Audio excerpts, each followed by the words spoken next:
ত্রয়োদশ সংসদ নির্বাচনে প্রার্থিতা নিয়ে আপিল নিষ্পত্তির শেষ দিন আজ। এ নিয়ে আরো জানাতে নির্বাচন ভবন থেকে সরাসরি যুক্ত হচ্ছেন আমাদের সহকর্মী হুমায়রা ফারুকী।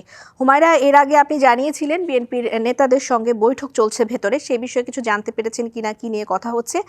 সেই সাথে যেহেতু শেষ দিন, কার্যক্রম কতক্ষণ চলবে এবং ছাত্র দলের নেতারা কমিশনের সামনে আছেন, বিক্ষোভ করছেন, সবকিছু মিলিয়ে শুনবো। রিদওয়ানা, আপনি যেমনটি বলছিলেন, বিকেল 5টা থেকে প্রধান নির্বাচন কমিশনারের সাথে মির্জা ফখরুল ইসলাম আলমগীর এবং বিএনপির স্থায়ী কমিটির সদস্য নজরুল ইসলাম খান তাদের বৈঠক হয়েছে এবং দীর্ঘ বৈঠকের পরে তারা কিন্তু আমাদের ব্রিফিং করেছেন। ব্রিফিংয়ে তারা আমাদেরকে তাদের অনুযোগ যে বিষয়গুলো তারা নির্বাচন কমিশনারের সাথে আলোচনা করেছেন সেই বিষয়গুলো আমাদেরকে জানিয়েছেন এবং নির্বাচন কমিশনারের পক্ষ থেকে কি সিদ্ধান্ত নেওয়া হয়েছে বা সেই বিষয়গুলো তারা কিভাবে দেখছেন সেটা আসলে নির্বাচন কমিশন থেকে আনুষ্ঠানিকভাবে আমাদেরকে জানানো হলে তখনই আমরা বলতে পারবো।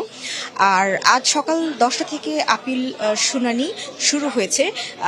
দুপুর 2টা পর্যন্ত কিন্তু ক্রমানুযায়ী যেই আপিলগুলো নিষ্পত্তি হওয়ার কথা ছিল 611 থেকে 645 নম্বর, সেগুলো শেষ হয়েছে এবং বিরতির পর অর্থাৎ দুপুর 2টার পর থেকে এতদিন পর্যন্ত 10 তারিখ শুরু হওয়া সেই আপিল শুনানির থেকে গতকাল পর্যন্ত যতগুলো অপেক্ষমান ছিল সেগুলো কিন্তু শুনানি শুরু হয়েছে এবং বিকেল 4টা থেকে, গতকালকে আমাদের জানিয়ে দেওয়া হয়েছিল, বিকেল 4টা থেকে দ্বৈত নাগরিকত্ব সংক্রান্ত এখন পর্যন্ত যতগুলো অপেক্ষমান আপিল আছে সেগুলোর নিষ্পত্তি শুরু হয়েছে।